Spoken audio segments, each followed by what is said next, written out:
আজকে টিফিনে সকালে বানালাম চিড়ের পোহা। সেটাই তোমাদের সাথে শেয়ার করতে চলে এলাম। প্রথমে কড়াই গরম করে তেল দিয়ে, তেলটাও গরম হয়ে গেছে, তারপর বাদামটা ভেজে নিয়ে জিরে ফোড়ন দিলাম। বাদামটা একটু লাল লাল করেই ভেজেছিলাম।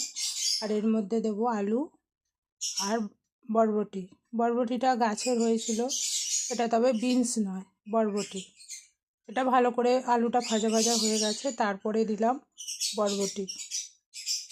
একটু হলুদও দিলাম কালারের জন্য, নাহলে খুব একদম সাদা সাদা লাগবে। তারপরে ভাজা ভাজা হয়ে গেছে, নুন আর প্রয়োজন মতো মিষ্টিটা দিলাম। চিড়েটা ধুয়ে রেখে দিয়েছি, আর আলুটা সিদ্ধ হয়ে গেছে, তার মানে বরবটিটাও সিদ্ধ হয়ে গেছে। এইবারে আমি দিয়ে দেবো চিড়েটা। চিড়ের পোহা খেতে কে কে ভালোবাসো অবশ্যই কমেন্ট বক্সে জানিও। আর আমার বন্ধুদের অনেক ভালোবাসা আর অনেক ধন্যবাদ এত সুন্দর করে পাশে থাকার জন্য। চিড়েটা দিয়ে ভাজা ভাজা হয়ে গেছে, আর আমি দিয়ে দিলাম চিলি ফ্লেক্স, কারণ কাঁচা লঙ্কা দিইনি। কাঁচা লঙ্কা দিলে আমার ছেলে খেতে চায় না। আর বাদাম দিয়ে সব কিছু নেড়ে নামিয়ে নিলাম। এখানেই আমার রেডি।